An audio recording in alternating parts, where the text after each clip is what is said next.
The first time I noticed something was wrong, Rebecca and I were standing at the clothesline behind her house, pinning her husband's shirts to the rope, laughing about something her youngest had said that morning. And I saw the curtain move in the upstairs window. Just a flicker, just enough to know someone had been watching us. I didn't think much of it then.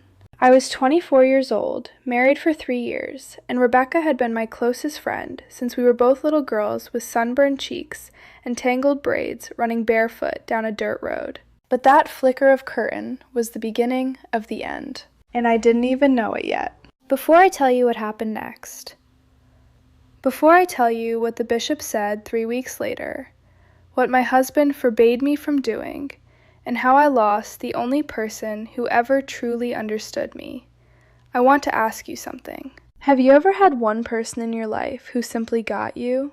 Not your spouse, not a parent, not someone who loved you because they were supposed to. Someone who saw the parts of you that nobody else noticed. If you've ever had a friendship like that, let me know in the comments. And if stories like this matter to you, take a moment to like the video. It helps more people discover these conversations about relationships, belonging, and the invisible rules that shape our lives. My name is Lauren, and today I want to share a story that goes far beyond one friendship. Because this isn't really a story about Rebecca. It's a story about what happens when a system becomes afraid of emotional connection. It's a story about why some communities, some families, and sometimes even entire cultures become uncomfortable when women form deep bonds with one another. And if you've ever lost someone because another person decided your friendship was too close, too intense, too important, then I think parts of this story are going to stay with you long after this video ends. One thing many people don't understand is that emotional deprivation doesn't always look cruel. Sometimes it looks responsible. Sometimes it looks religious. Sometimes it looks like concern. And sometimes it looks like someone telling you that the relationship helping you survive is actually the problem. When I was growing up, nobody ever sat me down and said, "You cannot have a best friend." There was no written rule, no sermon dedicated to it, no paragraph in a handbook. Yet somehow every woman understood where the line was. And every woman understood the consequences of crossing it. Psychologists sometimes talk about unspoken social contracts. These are rules that exist without ever being formally stated. Nobody writes them down. Nobody votes on them. Yet everyone feels their power. The unspoken rule in my world was simple. Love your friend, but not too much. Need your friend, but not too much. Tell her things, but not the things that matter most. The moment a friendship begins providing emotional support that rivals the support expected from a husband, the friendship becomes suspicious. And Rebecca and I crossed that invisible line years before we even knew it existed. We grew up 2 farms apart, close enough to hear each other's dogs barking at night, close enough that our families attended weddings together, funerals together, harvest gatherings together. Some friendships happen because people are alike. Ours happened because we felt equally different. I was a thinker, the kind of child who asked questions long after everyone else was satisfied with the answers. I remember lying awake at night, staring at the ceiling, and wondering things I knew I wasn't supposed to wonder. Why do good people suffer? Why does grief seem to visit some families over and over? Why do women spend their lives listening, while men spend their lives speaking? Why are some questions considered dangerous before they're even asked? Those thoughts lived inside me for years. Then I met Rebecca, and for the first time, I discovered I wasn't alone. I'll never forget one afternoon after school. We were maybe 12 years old. We sat beneath a maple tree, eating apples from her mother's kitchen basket. I nervously asked one of those forbidden questions. I expected her to change the subject. Instead, she looked at me and said something that changed my life. I wonder that too. Have you ever heard those words from another person? I wonder that too. Not judgment, not correction, not advice, just recognition. Psychologically speaking, that kind of moment is powerful. Human beings are wired for validation. Not validation that we're always right, validation that we're real, that our experiences exist, that our thoughts deserve space. When someone gives us that gift, a deep attachment forms. That's what happened between Rebecca and me, year after year, question after question, conversation after conversation. The friendship deepened. By 16, we had become inseparable. One summer evening, we sat together in her father's barn. The smell of hay filled the air. Dust floated through shafts of sunlight, and we made a promise that felt innocent at the time. We promised we would always tell each other the truth, no matter who we married, no matter where life took us, no matter what happened. We would always have one place where we could be completely honest. Looking back now, I realize how profound that promise really was, because truth creates intimacy, and intimacy creates loyalty, and loyalty is often what controlling systems fear most. Years later, we both married. I married Jonas. Rebecca married Amish. We imagined our future unfolding side by side. Children playing together, gardens growing together, meals shared, birthdays celebrated, ordinary happiness. For a while, that's exactly what happened. Then, everything changed. Rebecca lost her baby. Even now, all these years later, I can still see the look on her face. There are moments in life that divide time into before and after. For her, that was one of them. She arrived at my house one Tuesday morning. She didn't need to explain. I knew. Sometimes grief enters a room before words do. She sat at my kitchen table. I poured tea. The tea grew cold. And then she cried. Not loudly, not dramatically. The kind of crying that comes from somewhere deeper than tears. Her entire body trembled. Her hands pressed flat against the table, as though she needed something solid to keep herself from falling apart. If you've ever lost someone, if you've ever lost a dream, if you've ever experienced a heartbreak nobody around you fully understood, then you know exactly the kind of silence I'm talking about. The silence where language stops working. The silence where all you need is another human being willing to sit beside you. Research on grief consistently shows that emotional presence heals more effectively than emotional solutions. Yet many people panic when confronted with pain. They rush to explain it, fix it, spiritualize it, minimize it. Rebecca heard all the expected responses. It's God's will. You'll have another baby. You must stay strong. The problem wasn't that those statements were malicious. The problem was timing. A person who is drowning doesn't need philosophy. They need someone willing to climb into the water with them. So that's what I did. Every morning after chores, I walked the mile to her house. I helped with laundry. I helped with baking. I weeded the garden. We talked.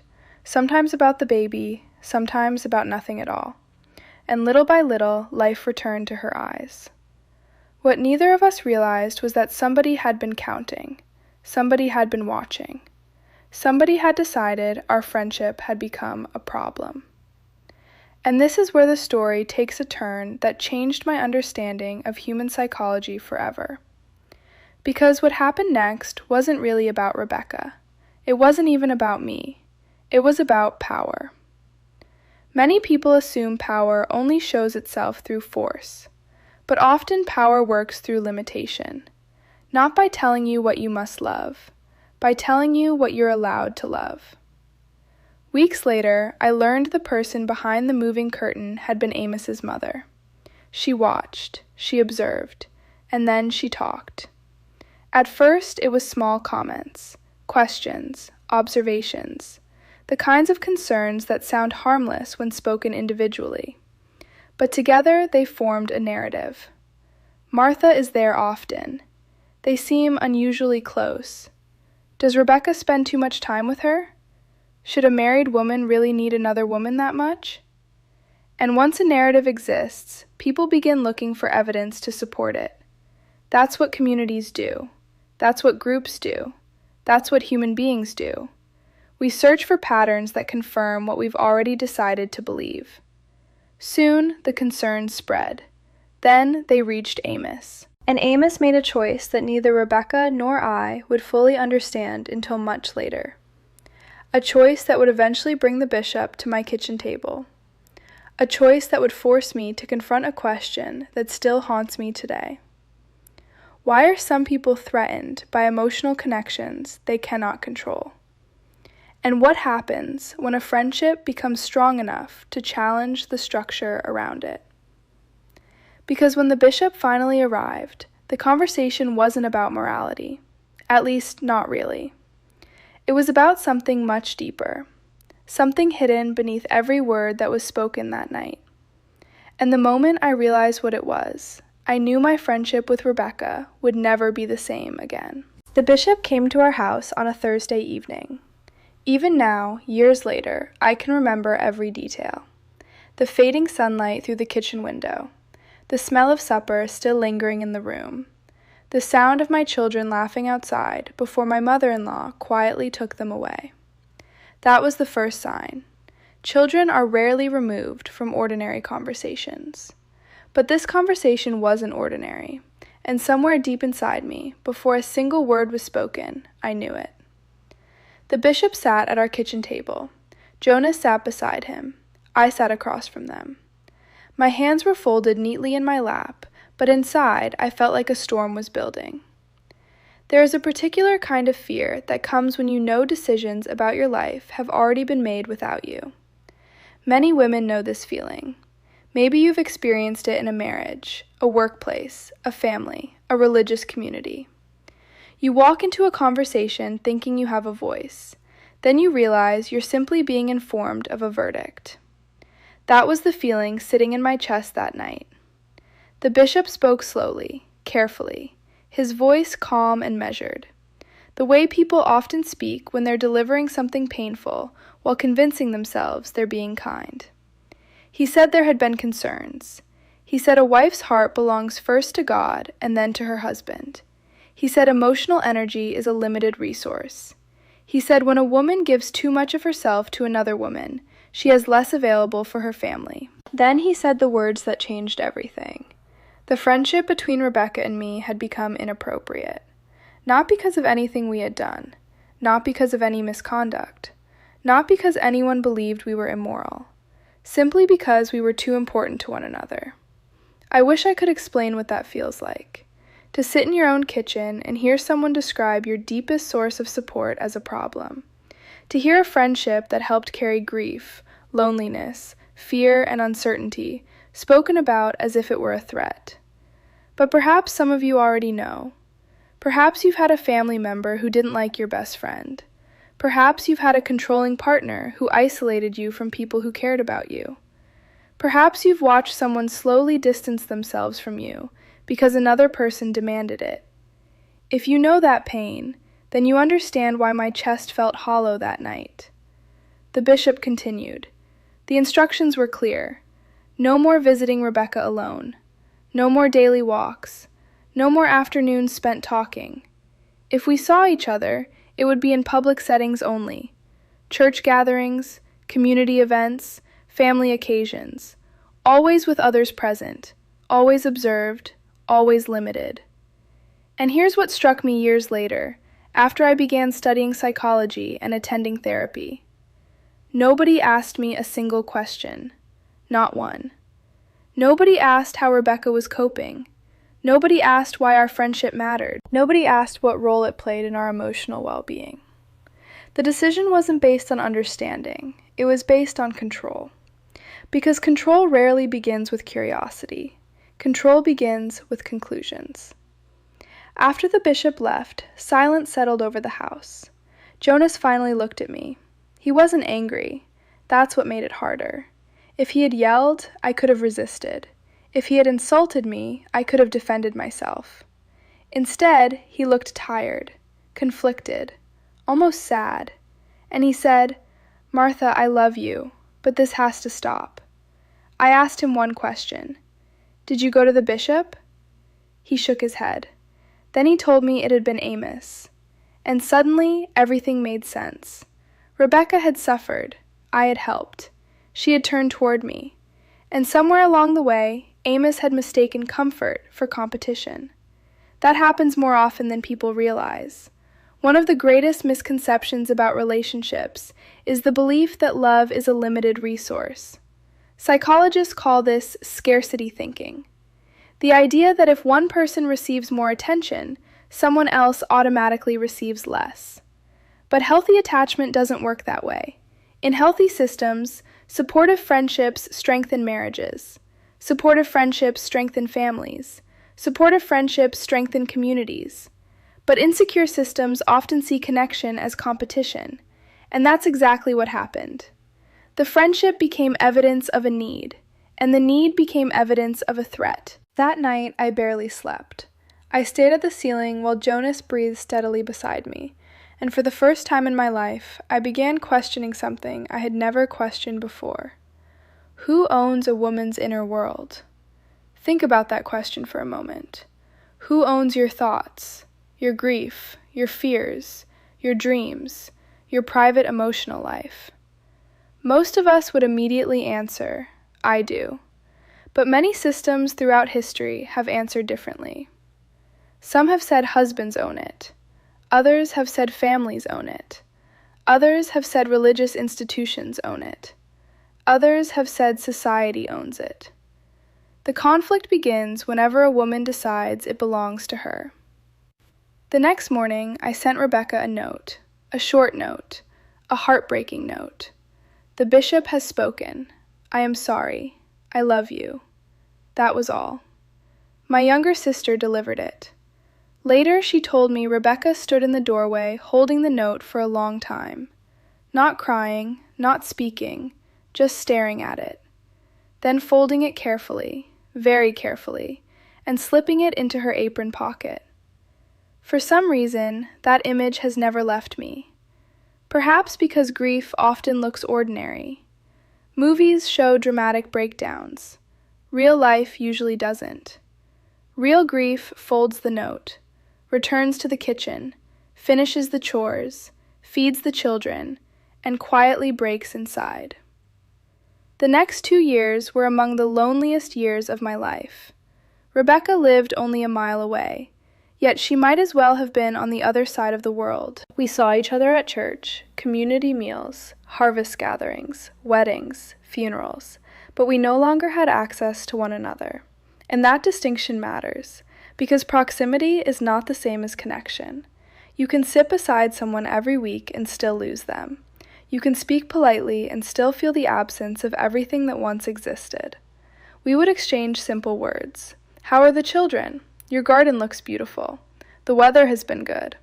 Normal conversations, safe conversations, empty conversations.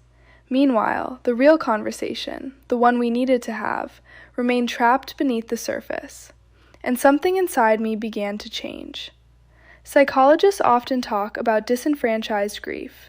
It's grief society doesn't fully recognize. Grief without rituals, without ceremonies, without permission. When someone dies, people bring food, send cards, attend funerals. But when a friendship is taken from you, nobody acknowledges it. Nobody validates it. You're expected to move on quietly. Yet the loss can be just as profound. Maybe that's why so many people carry friendship wounds for decades. Not because the relationship wasn't important, but because nobody allowed them to mourn it properly. Around that time, I started thinking about another woman named Anna. Her story would become important later. Anna had experienced something similar. She too had a close friendship. She too was told to distance herself. But unlike me, Anna challenged the decision. She asked questions, difficult questions, brave questions, questions many women secretly wanted to ask. Where does it say this in Scripture? Why are men allowed lifelong friendships? Why are women discouraged from having the same thing? Why is emotional support acceptable when men receive it, but dangerous when women do? Those questions made people uncomfortable, not because they lacked answers, but because the answers revealed contradictions. Eventually, Anna was disciplined, shunned temporarily, separated, publicly corrected. And when she returned, she was quieter. Not because she had changed her mind, because she had learned the cost of speaking openly. Years later, she told me something I'll never forget. The hardest part wasn't the punishment. She paused. Then she said, "The hardest part was realizing there was no version of my life where I was allowed to fully be myself." That sentence haunted me, because deep down I recognized the same truth. And once you recognize that truth, something shifts. You begin seeing restrictions differently. You begin asking different questions. You begin noticing how often obedience is rewarded while authenticity is discouraged. By 27, I knew I couldn't stay. Officially, I left because of many reasons: questions, doubts, differences in belief, a growing sense that my life no longer belonged to me. But beneath all those reasons was a simpler one. I was tired of asking permission to be fully human. I was tired of living in a world where healthy emotional connection could be treated as dangerous. I was tired of watching women shrink themselves to fit expectations they never chose. And perhaps most of all, I was tired of imagining a future daughter losing her own Rebecca someday. Before we continue, if this story is resonating with you, make sure you're subscribed to Lauren's Psychology Advice. This channel exists because there are countless stories like this. Stories about relationships, emotional healing, self-worth, and the hidden psychological forces that shape our lives. And sometimes, hearing another person's story helps us understand our own. After I left, I wrote Rebecca a letter. I knew she might never receive it. I knew she might never read it. I knew she couldn't respond. But I wrote it anyway, because some words deserve to exist even when nobody hears them. I apologized. Not for loving her, for abandoning her. I told her I had confused obedience with love. I told her I finally understood the difference. I told her I hoped she had someone she could still sit with in silence, someone she could trust with the parts of herself that needed understanding rather than correction. Then I mailed the letter, and I never heard back, not once, not ever. Maybe Amos intercepted it, maybe it was destroyed. Maybe she read every word. Maybe she still has it folded somewhere. I don't know. And perhaps that's one of the hardest lessons adulthood teaches us. Closure is not always available. Sometimes healing means learning to live with unanswered questions. Years later, during therapy, my therapist said something that stopped me in my tracks. She said, "The relationships a system forbids often reveal what that system fears." I have thought about that sentence for years, because it explained so much. Healthy friendship creates perspective. Perspective creates confidence. Confidence creates independence, and independence makes control more difficult. When women support one another deeply, something remarkable happens. They become harder to isolate, harder to manipulate, harder to convince that their feelings don't matter. That doesn't mean every friendship is perfect. It doesn't mean friends should replace spouses. It means human beings were never meant to carry life alone. We heal in connection. We grow in connection. We survive through connection. Research consistently shows that strong friendships improve mental health, reduce anxiety, lower depression rates, and increase resilience during hardship. In other words, supportive relationships aren't a luxury. They're a psychological necessity. Which brings me to something I want you to think about tonight. Who are the people that truly know you? Not the version you perform, not the version you post online, the real version, the one carrying private fears, private hopes, private struggles. Do those people know how much they matter? Have you told them? Because one lesson Rebecca taught me is that nothing is guaranteed. Not time, not access, not another conversation, not another afternoon, not another chance. If you have someone who sees you clearly, treasure them. Protect that relationship, nurture it, show up for it. Because genuine connection is one of the rarest gifts life offers. And if you've lost someone important, I want you to know something. The love doesn't disappear simply because the relationship changes. The influence remains, the lessons remain, the memories remain, the part of you they helped shape remains. I still think about Rebecca, almost every day. I wonder where she is. I wonder if she still folds letters carefully. I wonder if she ever sits by a window and thinks about the years when two girls from neighboring farms believed friendship would last forever. Maybe she does. Maybe she doesn't.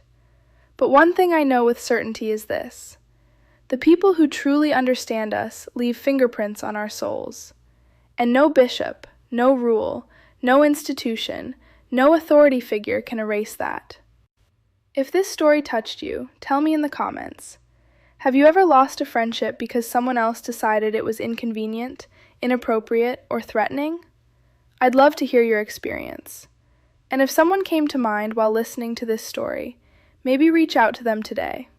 Life is shorter than we think, and meaningful connection is far too precious to leave unsaid. Until next time, take care of your mind, protect your relationships, and never underestimate the power of being truly understood, because sometimes a single friendship can save a life in ways the world never sees.